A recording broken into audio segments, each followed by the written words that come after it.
योगिनी एकादशी। इस एकादशी के संपूर्ण महात्म्य का हम श्रवण करेंगे। युधिष्ठिर ने पूछा कि हे वासुदेव, आषाढ़ मास के कृष्ण पक्ष में जो एकादशी होती है उसका क्या नाम है? कृपया उसका वर्णन कीजिए। भगवान श्री कृष्ण बोले कि नृपश्रेष्ठ, आषाढ़ मास के कृष्ण पक्ष की एकादशी का नाम योगिनी है। यह बड़े बड़े पातकों का नाश करने वाली है। संसार सागर में डूबे हुए प्राणियों के लिए यह सनातन नौका के समान है। अलकापुरी के राजाधिराज कुबेर सदा भगवान शिव की भक्ति में तत्पर रहने वाले हैं।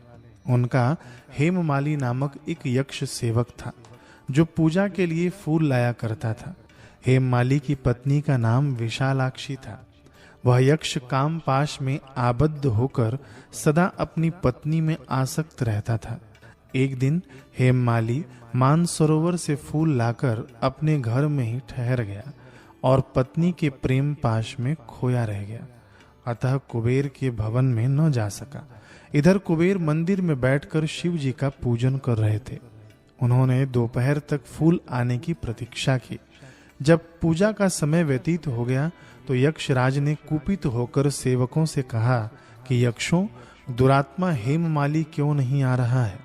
यक्षों ने कहा कि राजन, वह तो पत्नी की कामना में आसक्त हो घर में ही रमण कर रहा है। यह सुनकर कुबेर क्रोध से भर गए और तुरंत ही हेममाली को बुलाया। वह आकर कुबेर के सामने खड़ा हो गया। उसे देखकर कुबेर बोले कि ओ पापी, अरे दुष्ट, ओ दुराचारी, तूने भगवान की अवहेलना की है। अतः कोढ़ से युक्त और अपनी उस प्रियतमा से वियुक्त हो इस स्थान से भ्रष्ट होकर अन्यत्र चला जा।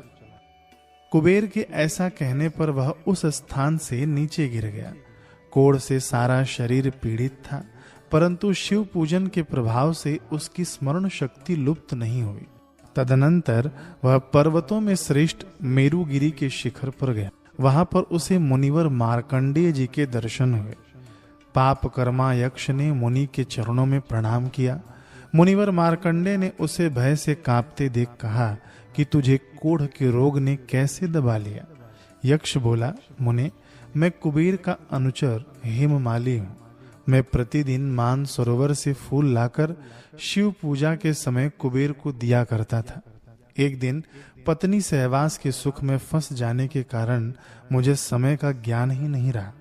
अतः राजाधिराज कुबेर ने कुपित होकर मुझे शाप दे दिया, जिससे मैं कोढ़ से आक्रांत होकर अपनी प्रियतमा से बिछुड़ गया। मुनि श्रेष्ठ, संतों का चित्त स्वभावतः परोपकार में लगा रहता है। यह जानकर मुझ अपराधी को कर्तव्य का उपदेश दीजिए। मार्कंडेय जी ने कहा कि तुमने यहाँ सच्ची बात कही है, इसलिए मैं तुम्हें कल्याणप्रद व्रत का उपदेश करता हूँ। तुम आषाढ़ मास के कृष्ण पक्ष की योगिनी एकादशी का व्रत करो। इस व्रत के पुण्य से तुम्हारा कोढ़ निश्चय ही दूर हो जाएगा।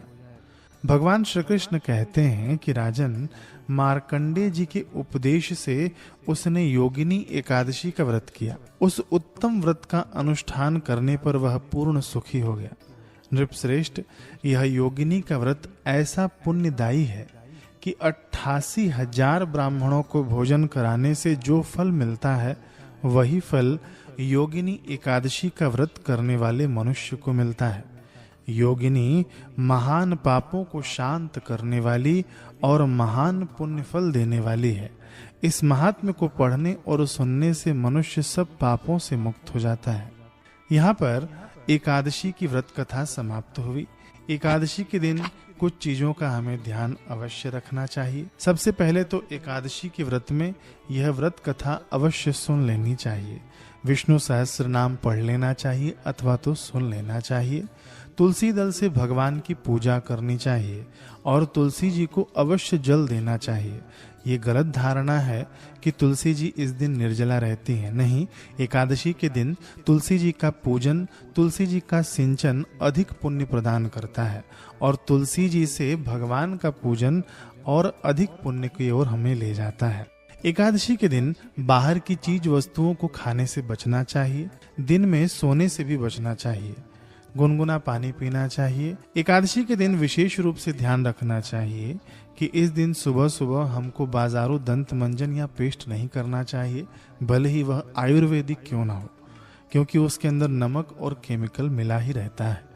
दातुन का भी प्रयोग शास्त्रों में मना किया गया है, तो हाथ से आप अपने मुख को साफ कर लें नए ब्रश से। एकादशी के दिन पर निंदा से बचना चाहिए, चुगली से बचना चाहिए, यथासंभव भगवान के नाम का आश्रय लेना चाहिए। हरे कृष्ण।